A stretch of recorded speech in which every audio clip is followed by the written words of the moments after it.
आज के वीडियो में मैं आपको राजपूती कांचली की स्टिचिंग करके बताने वाली हूँ।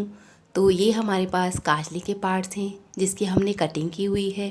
इसकी कटिंग का वीडियो आपको मैं डिस्क्रिप्शन बॉक्स में दे दूँगी। तो ये हमारे कांचली के पार्ट्स है। ये खड़पा है और ये खैराकी है जो हमने कटिंग की हुई है, और ये स्लीव है। तो ये सारे पार्ट्स हैं जो हमने कटिंग किए हुए हैं। तो सबसे पहले हम केवड़े और आड़ को जोड़ लेंगे। तो केवड़े और आड़ को इस तरीके से बराबर रखते हुए आधे इंच का सिलाई का मार्जिन छोड़ते हुए आप सिलाई लगा लीजिए। अब हम इसको उल्टा करेंगे और जो हमने आधे इंच का मार्जिन छोड़ा है उसको हम इस तरीके से फोल्ड कर लेंगे। जब आप इस तरीके से फोल्ड करें तो नीचे बॉबिन में मैचिंग का धागा डाल लें पहले। तो जब आप इस तरीके से फ़ोल्ड करेंगे तो ये आसानी से फ़ोल्ड हो जाता है। तो ये आप देख सकते हैं हमारी इस तरीके से ऊपर की सिलाई भी लग जाती है और ये हमने फ़ोल्ड भी कर लिया है। अब हम यहाँ पर इसके ऊपर टुक्की को जोड़ लेंगे। तो टुक्की को इस तरीके से बराबर रखते हुए आप सिलाई लगा लीजिए। अब हम टुक्की को उल्टा करेंगे और इसको भी हम उसी तरीके से फ़ोल्ड कर लेंगे।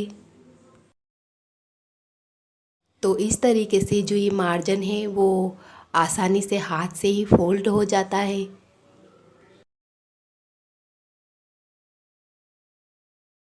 तो ये आप देख सकते हैं टुक्की में हमारे ऊपर की सिलाई भी लग गई है और हमने टुक्की को मार्जिन को फोल्ड भी कर लिया है।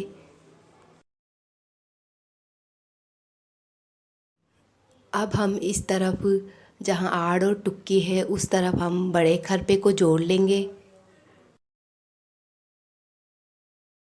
अब इसको भी हम उल्टा करेंगे और इसके मार्जिन को भी हम उसी तरीके से फोल्ड कर लेंगे। फोल्ड हम इसीलिए कर रहे हैं क्योंकि कपड़े के जो धागे हैं वो बाहर ना निकलें। तो इसमें भी आप देख सकते हैं ऊपर की सिलाई भी लग गई है और हमने मार्जिन को फोल्ड भी कर लिया है। अब हम स्लीव पर मगजी लगाएंगे। तो ये हमने मगजी तैयार की हुई है, इसके गुणे को हम साइड में फ़ोल्ड कर देंगे और इसमें हमने फोल्डिंग का कपड़ा भी एक्स्ट्रा रखा हुआ है। तो यहाँ मार्जिन को हम स्लीव्स की किनारी पे रखेंगे और इसको इस तरीके से लगा लेंगे। अब हम स्लीव को उल्टा करेंगे और यहाँ पर ये जो हमने मार्जिन छोड़ा है मगजी का उसको हम फोल्ड कर लेंगे। आप चाहें तो यहाँ पर 3 सिलाई से भी मगजी को फोल्ड कर सकते हैं इस तरीके से, और इससे आपके ऊपर की सिलाई भी लग जाएगी और मगजी भी फोल्ड हो जाएगी। लेकिन मैं यहाँ 4 सिलाई से फ़ोल्ड कर रही हूँ। पहले मैं इस मगजी को फ़ोल्ड कर लूँगी, उसके बाद ऊपर की सिलाई लगा लूँगी। तो अब मैं स्लीव को सीधा करूँगी और यहाँ पर ऊपर की सिलाई लगा लूँगी।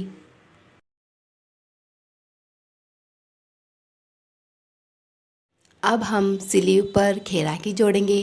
तो खैराकी का छोटा वाला हिस्सा यहाँ स्लीव पर रखते हुए सिलाई लगा लीजिए। अब स्लीव को उल्टा कीजिए और यहाँ पर खैराकी के मार्जिन को आप फोल्ड कर लीजिए।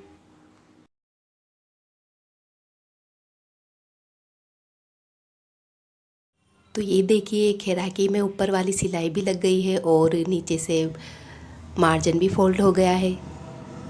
अब हम खैराकी को खरपे पर रखते हुए टुक्की तक जोड़ लेंगे। खैराकी और खरपे के मार्जिन में आपको 1 उंगली का गैप रखते हुए जोड़ना है। खैराकी का मार्जिन आप खरपे की तरफ रखते हुए जोड़िएगा। तो इस तरीके से यहाँ 1 उंगली के बराबर दोनों मार्जिन में गैप रखते हुए आप टुक्की तक जोड़ लीजिए। तो ये हमने खैराकी को खरपे पर रखते हुए टुक्की तक जोड़ लिया है। अब हम कांचली को उल्टा करेंगे और इस मार्जिन को हम इस तरीके से फोल्ड करते हुए सिलाई लगा लीजिए। तो मार्जिन को आप खैराकी से फोल्ड करते हुए टुक्की तक फोल्ड कर लीजिए। तो हमारी ऊपर की इस तरीके से ऊपर की सिलाई भी लग जाएगी और मार्जिन भी फोल्ड हो जाएगा। तो ये हमने कांचली के एक तरफ का पार्ट रेडी कर लिया है। कांचली के एक तरफ का गला तैयार हो गया है। अब हम दूसरी तरफ का पार्ट भी इसी तरीके से तैयार कर लेंगे। तो ये हमने दूसरी तरफ का पार्ट भी तैयार कर लिया है। अब हम दोनों केवड़ों को आपस में बराबर रखते हुए सिलाई लगा लेंगे। तो ये आपके फ्रंट की सिलाई लग जाएगी और यहाँ पर आपको आधे इंच का मार्जिन रखते हुए केवड़े को जोड़ लेना है। अब हम कांचली को उल्टा करेंगे और यहाँ पर फ्रंट में जो मार्जिन है केवड़े का उसको हम फोल्ड कर लेंगे। तो इसमें भी ऊपर की सिलाई भी लग गई है और मार्जिन भी फोल्ड हो गया है। अब हम स्लीव की फ़िटिंग करेंगे। तो पहले स्लीव को सीधा करेंगे और यहाँ पर स्लीव की किनारी पर हम सिलाई लगा लेंगे। तो पहले आप स्लीव को सीधा कीजिए और यहाँ पर किनारी पर सिलाई लगा लीजिए। अब हम स्लीव को उल्टा करेंगे और यहाँ पर 2 उंगल तक यानी कि 1 इंच तक स्लीव की फ़िटिंग का निशान लगा लेंगे। यहाँ से सिलाई को शुरू करते हुए आपको खैराकी तक आते आते सिलाई को कम कम करते जाना है, यानी कि आपको यहाँ पर तिरछी सिलाई लगानी है और खैराकी तक आते हुए आपको आधे इंच का मार्जिन रखते हुए स्लीव की फ़िटिंग आप कर लीजिए। तो ये हमने स्लीव की फ़िटिंग कर ली है। अब देखिए यहाँ पर हमारा खरपा जो है वो एक्स्ट्रा हो रहा है। तो आपके भी अगर इस तरीके से खरपा एक्स्ट्रा रहता है तो आप उसकी इस तरीके से कटिंग कर लीजिए। अब हम कांचली के गले में मगजी लगाएंगे। तो मगजी हम कांचली के यहाँ पीछे से लगाना शुरू करेंगे। तो यहाँ पीछे से लगाते हुए कांचली के इस कोने से पूरे गले में लगाते हुए कांचली के दूसरे इस कोने से लगाते हुए हम कांचली के पीछे दूसरी तरफ तक मगजी को लगा लेंगे। तो मगजी का जो ये मार्जिन है उसको हम यहाँ पर कांचली की किनारी पर रखते हुए मगजी को लगा लेंगे। मगजी में जो गुणा की सिलाई है उसके पास पास में आप सिलाई लगा लीजिए। अब ये देखिए ये कांचली के ऊपर का कोना है, यहाँ पर हम आधा इंच कपड़े को आगे छोड़ देंगे और मशीन के पुट को उठा लेंगे, कांचली को बाहर की ओर ले आएंगे और मगजी को इस तरीके से फोल्ड करते हुए ऊपर की ओर रखेंगे। और जहाँ से हमने सिलाई को रोका था वहीं से हम सिलाई को लगाना शुरू करेंगे। तो इस तरीके से हम यहाँ पर मगजी को लगा लेंगे। अभी देखिए जहाँ पर कांचली का फ्रंट है, जहाँ पर दोनों केवड़े जॉइंट हो रखे हैं, वहाँ पर आपको कोई भी कोना नहीं बनाना है। यहाँ पर आपको एकदम सीधी सीधी सिलाई ही लगानी है। अब ये कांचली के ऊपर का दूसरा कोना है, यहाँ पर भी हम इसी तरीके से कांचली को बाहर की ओर ले आएंगे और मगजी को इस तरीके से फोल्ड करते हुए ऊपर की ओर रखेंगे। और यहाँ पर भी जहाँ हमने सिलाई को रोका था वहीं से हम सिलाई को लगाना शुरू करेंगे। तो इस तरीके से आप कांचली के पीछे तक मगजी को लगा लीजिए।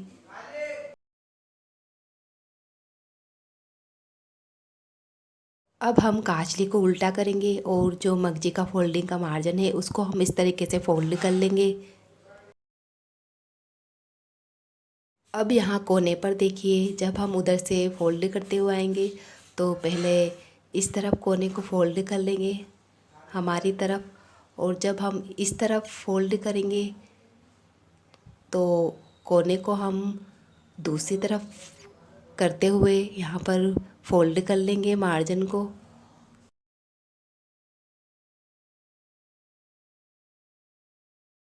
अब हम कांचली को सीधा करेंगे और यहाँ ऊपर सिलाई लगा लेंगे। तो यहाँ कोने पर देखिए हम इस तरीके से साइड में करते हुए कोने के मार्जिन को कोने के ऊपर सिलाई लगा लेंगे और फिर इस तरीके से पूरे गले में ऊपर की सिलाई लगा लेंगे। यहाँ कांचली के फ्रंट पर जहाँ पर केवड़े जॉइंट हैं वहाँ पर हम मगजी को इस तरीके से मगजी में तिरछी सिलाई लगा लेंगे। अब जहाँ टुकी का जॉइंट है वहाँ पर भी आप मगजी को इस तरीके से फोल्ड कीजिए और यहाँ पर भी आप तिरछी सिलाई लगा लीजिए। इसी तरीके से दूसरी टुकी के जॉइंट पर भी आप तिरछी सिलाई लगा लीजिए। अब हम ये पट्टी कांचली के नीचे की तरफ लगा लेंगे। तो पट्टी को हम 11-12 इंच आगे छोड़ देंगे और खरपे में और आड़ में आधे आधे इंच की दोनों तरफ चुन्नट लेते हुए इस पट्टी को लगा लेंगे। अभी जो पट्टी हमने छोड़ी है इसको हम इस तरीके से फोल्ड करते हुए इसकी डोरी बना लेंगे और यहाँ पर पट्टी को फोल्ड करते हुए काजली में लगा लेंगे। अब हमने ये 11-12 इनकी 2 डोरियाँ ली हैं, इनको हम काजली के ऊपर के दोनों कोनों पर लगा लेंगे। तो ये हमारी राजपूती काजली सिलकर तैयार है।